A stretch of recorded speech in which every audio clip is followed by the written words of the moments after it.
Salut à tous les potos, j'espère que vous allez bien. Pour ma part, ça va super. On se retrouve aujourd'hui pour une petite vidéo. Alors, pas une vidéo gaming, voilà, une vidéo par rapport au trading. Donc, déjà, je voulais vous remercier pour les 700 abonnés, ça fait grave plaisir. Ça fait, on va dire, presque un mois que je suis vraiment actif sur YouTube au niveau gaming. Et ça fait grave plaisir qu'on a vraiment autant d'abonnés qui arrivent de jour en jour. Ça fait vraiment plaisir. Donc, mis à part ça, donc aujourd'hui on va parler de trading, pas de vidéo gaming, tout ça, tout ça. Aujourd'hui, je vais vous parler de ma journée que j'ai fait aujourd'hui. Donc, on est le jeudi 23 mai, si je me trompe pas. Voilà, donc d'ailleurs le jeudi c'est les journées où je fais le plus de gains d'habitude. Et là aujourd'hui j'ai vraiment fait un score intéressant que je voulais vous partager, vous expliquer un petit peu mon analyse. Donc comme vous le voyez clairement, ici, on a réalisé donc 204 points. Voilà, 204 points qui ont été pris l'après-midi. Sachant que le matin, j'ai suivi un overnight un petit peu poisseux qui m'a fait perdre 40 points. Et j'ai fait ensuite 2-3 trades qui m'ont fait perdre quand même quelques points. Donc voilà, j'étais, on va dire, à la matinée, j'étais à peu près à moins 10, moins 20 points. Bah, j'avais réussi à remonter un petit peu l'overnight, un petit peu dégueulasse. Mais voilà. Alors aujourd'hui, les amis, je vais vous montrer comment on a fait pour réaliser tout simplement ce très beau score. Donc, alors tout d'abord, là, je vous ai montré le graphique de cet après-midi. Donc, comme vous le voyez déjà clairement, le dos en ce moment, il y a des très très belles courbes, il y a des très belles fluctuations, il y a vraiment de l'argent à se faire dessus. Donc, tout d'abord, en gros, nous, on s'est basé sur différents indicateurs techniques. Donc, déjà, l'indicateur technique Ishimoku que vous voyez à l'écran. Je vous invite à aller regarder une vidéo si vous ne savez pas comment cet indicateur fonctionne. Hein. Je ne vous expliquerai pas dans cette vidéo comment cet indicateur fonctionne.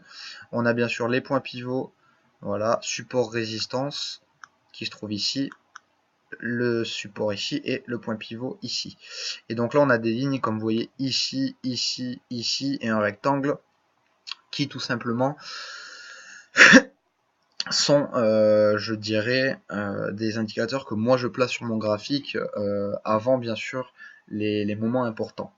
Donc, alors ici vous voyez la première ligne que j'ai placée, donc c'est une ligne de résistance qui vous voyez vraiment est assez haut sur le graphique. C'est une ligne vraiment qui montrait une belle résistance, donc on en a déduit avec mes collègues que si jamais le graphique et le Dow Jones en l'occurrence cassaient cette ligne, nous partirons à la hausse et on irait chercher la R1 qui se trouve ici.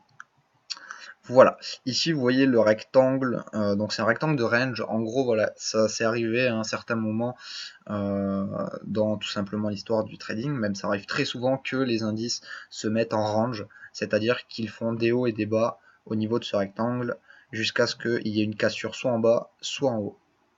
Voilà, ici on en a un autre petit support que j'ai mis.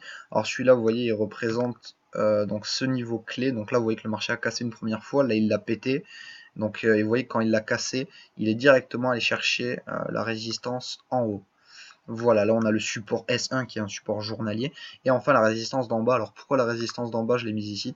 Tout simplement parce que vous voyez qu'en H4, on peut très clairement voir à ce niveau-là que le marché a vraiment stagné et a vraiment galéré à casser ce niveau-là depuis 2-3 jours. Voilà, donc comment ça s'est passé l'ouverture S, comment moi et mes collègues on a analysé un petit peu le marché et comment on a réussi à se positionner pour prendre des beaux gains. Alors déjà, bon, à l'ouverture, vous avez vu, il y a quand même eu une bougie haussière. Donc le marché est monté jusqu'à 24 847,48. Tout simplement l'ouverture. Donc nous, on était en achat, on s'était placé vraiment à ce niveau-là, donc en bas du range. Et donc on a pris tout simplement sur cette bougie-là pas mal de points. Je vais vous dire exactement combien de points on a pris. On a pris exactement... On a pris 21 points. Voilà, on a pris 21 points sur ce premier trade. Pardon, 20, oui, 21 points, 21 points. Que je ne me trompe pas parce que j'ai le Germany juste au-dessus. On a pris donc 21 points sur ce trade. Tout simplement, voilà, premier trade. Alors pourquoi on s'est arrêté? Tout simplement parce qu'on voyait que la bougie commençait à stagner en M1, en une minute, on a vu que la bougie commençait à stagner. Et comme une grande stratégie en trading implique de ne pas être trop gourmand au niveau psychologique, on a décidé de prendre 20 points, voilà. Et on a bien fait car le marché s'est retourné d'un coup et est parti se re-engouffrer dans le range. Alors là, cette grosse bougie que vous voyez là, on l'a pris vraiment à la ramasse, c'est-à-dire que il a cassé le range. On s'est dit, surtout qu'il y a eu une info, on ne sait pas si c'est de l'info ou de l'intox, mais en tout cas, on sait qu'il y a une info qui est sortie. On s'est placé en vente, donc analyse fondamentale. Poum, on a pris cette bougie, voilà, et on a réalisé un trade de exactement 47 points. Voilà, 47 points sur cette bougie. Alors là, le problème, c'est qu'on s'est replacé un peu tôt. C'est-à-dire que là, vous voyez que la bougie bleue est allée quand même relativement haut. Je vais zoomer un peu pour que vous voyez mieux. Cette bougie-là est allée vraiment retaper. Vous voyez, elle a pile tapé le support qui venait d'être cassé pour justement voir si c'était une résistance. Et donc on aurait dû se placer en haut. Malheureusement, on s'est replacé à ce niveau-là. Donc en gros, on a pris, je crois, 30 points si je me trompe pas. Ouais, voilà, on a pris 29,40. Donc ouais, 30 points. 30 points, voilà, on a pris 30 points plutôt tranquillement sur cette bougie-là. Alors qu'on aurait pu en prendre 60. Donc vous voyez que le marché s'est ensuite cassé la gueule, Donc là, on a essayé vraiment de shorter un maximum. Donc là, toute cette bougie-là, vous voyez, on l'a shorté. Toute cette bougie-là, on l'a shorté vraiment le plus possible. Donc là, on a pris à coup de 32 points, 16 points, 22 points, 55 points. Non, pardon, 22 points. Et on s'est arrêté donc à ce niveau-là. Et là, donc, on était tenté de repartir en vente. Et là, comme vous voyez, le marché vraiment s'est retourné pour remonter dans le range. Alors comment on a fait? Tout simplement, on s'est positionné ici. Alors là, vous voyez cette bougie, on l'a prise vraiment au plus bas. On l'a pris à 24 600, 24 000, pardon, 595, je crois, on l'a pris nous. Donc on l'a pris vraiment au plus bas. Et on a attendu. On a attendu. Alors on savait que si jamais elle cassait ce support, on allait aller sur le S2.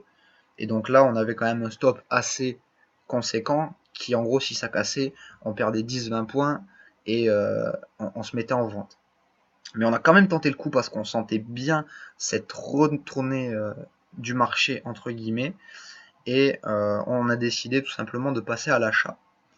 Et donc on a attendu, le marché a explosé. Donc voilà, on a eu raison, le marché nous a donné raison. Et sur cette bougie-là, voilà, ces deux bougies, on a pris 55 points. On a pris 55 points. Ensuite, comme vous voyez, sur cette bougie-là, le marché a hésité. Vous voyez qu'il est redescendu quand même assez bas, à 24 662.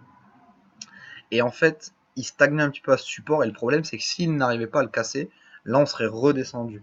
Donc, on a vraiment été dans un moment d'attente et de patience. On a vraiment attendu. Voilà. Et il s'est avéré que tout simplement, il a cassé le support et il est parti à la hausse. Et on a clôturé, si je ne me trompe pas, à 24 720. Donc, il se trouve ici. Voilà, 24 720 ici. Alors, pourquoi on a arrêté à ce niveau-là, sachant que vous voyez que ça a continué à monter et qu'on aurait pu prendre 100 points limite derrière, donc faire 300 points de gain. Tout simplement parce que dans le trading, il faut savoir s'arrêter. Nous, on avait quand même fait une belle journée, hein, une journée à 204 pips. C'est quand même pas mal. Si vous calculez 1 euro le point, ça vous fait du 200 balles.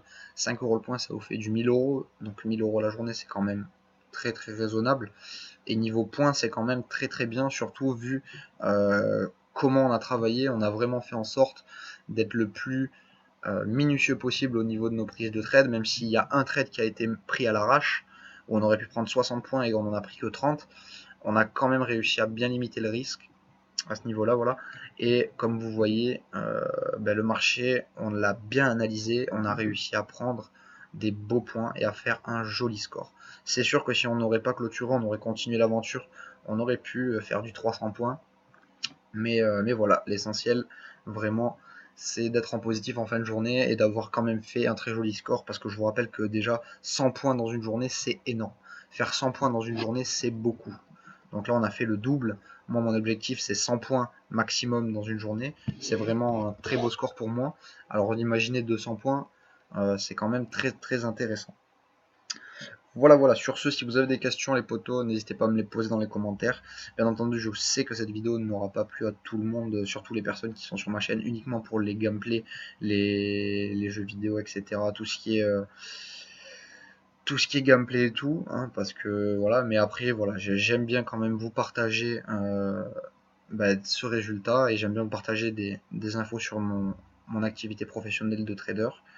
Et je pense que ça peut être intéressant pour certaines personnes qui soit ont fait les mêmes trades que nous aujourd'hui sans comprendre vraiment pourquoi et qui ont quand même gagné, ou inversement des personnes qui sont complètement ramassées aujourd'hui et qui se sont fait manger par le marché et qui ont perdu beaucoup.